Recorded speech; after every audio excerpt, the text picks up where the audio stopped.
What a awesome match I just saw. Alrighty guys, I am back, and today I am talking about New Japan Pro Wrestling and WrestleKingdom 11, what happened this past Sunday.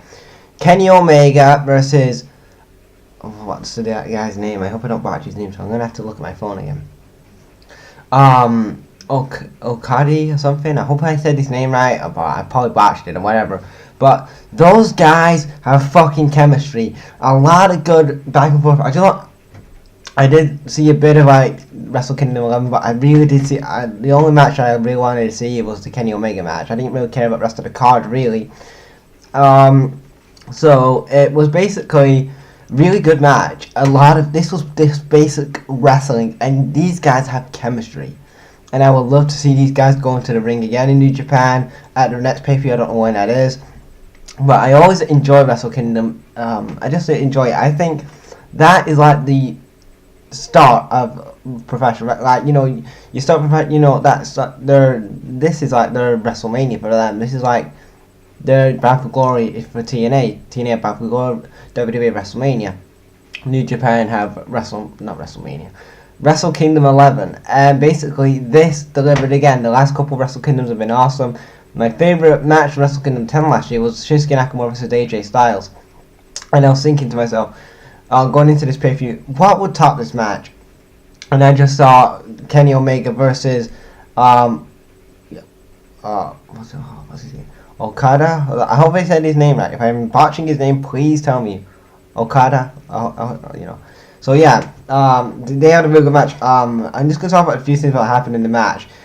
Kenny Omega was like on the apron, and Okada was gonna like suplex him onto the ramp onto the guardrail, but Kenny Omega got hit with a DDT onto the floor. I thought that was a good spot. They dived into the crowd. Oh, one bit what Kenny Omega did, he did like a moonsault through off the top rope onto Okada. Into the crowd, which I thought was pretty cool. We had a sick table bump where Kenny Omega tries to jump and spear Okada through the table, but he goes through the table himself. Pretty sick bump there. A lot of nasty ass kicks right there from Kenny Omega. Just nasty ass knees. He was fucking cutting those knees to shreds, dude. And then we had a lot of I don't know what do they call that finisher. Oh, I can't remember the name of that finisher. What Okada did, but yeah. And then through the match, Kenny Omega was trying to go for the angel wing or whatever it was called. I think they said it was the angel wing, that move. So he was trying to go for that the whole time. He did hit it a few times. And then Okada goes for a tombstone. We had a lot of good technical wrestling going into the match.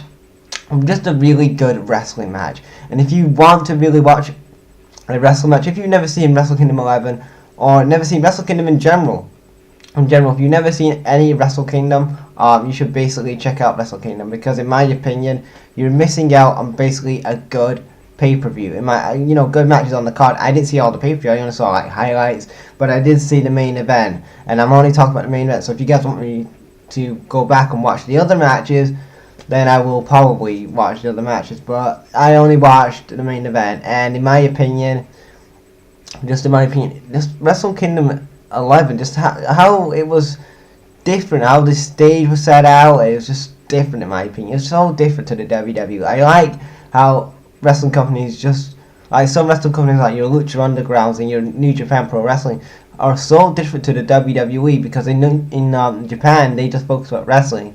In America and stuff like that, they do like entertaining and storylines. They do storylines in New Japan, but it's basically wrestling. Their goal over there is wrestling, and they love wrestling. And that was a really good match for the IWPG Championship. Really enjoyed the match. I cannot say anything else about it really, because it was fucking awesome.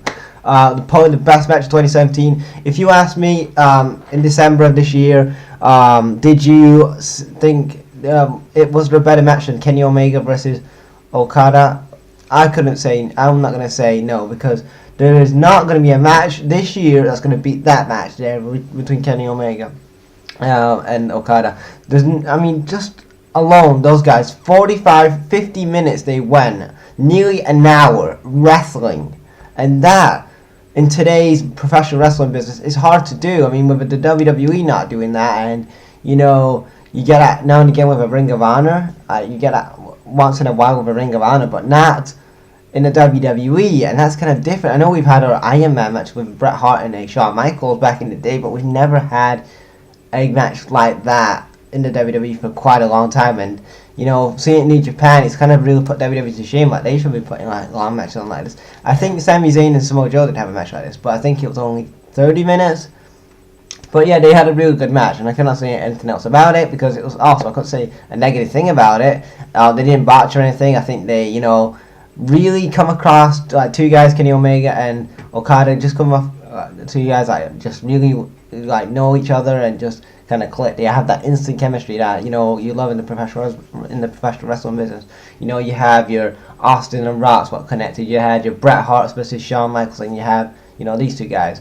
Just awesome match, and I'm happy that, I mean, I wanted Kenny Omega to win the match, but I'm glad that, you know, Okada won. I think he's a good wrestler. It's the first time I've ever seen him actually wrestle. I think he's an awesome wrestler.